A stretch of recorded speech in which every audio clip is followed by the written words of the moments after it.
Naye mshukiwa mmoja ametiwa nguvuni huko Marura, kaunti ya Kirinyaga kwa madai ya kuhusishwa na ubakaji pamoja na mauaji ya kikatili ya ajuza aliyekuwa na umri wa miaka 104.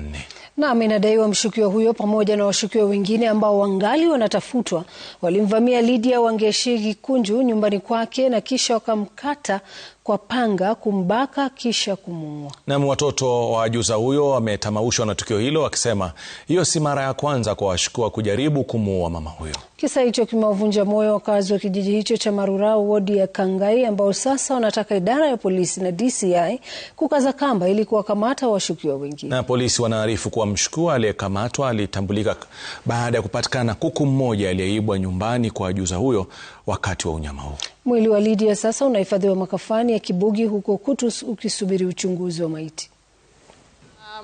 Mama yangu mzee wa miaka 104.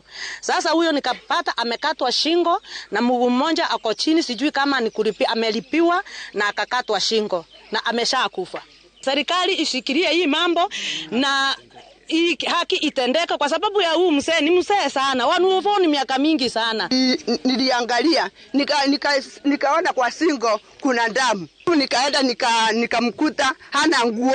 Huyu mtu aonekane ni nani ama ajulikane ni nani, na akijulikana hii mambo haitatendeka tena kwa mtu mwingine.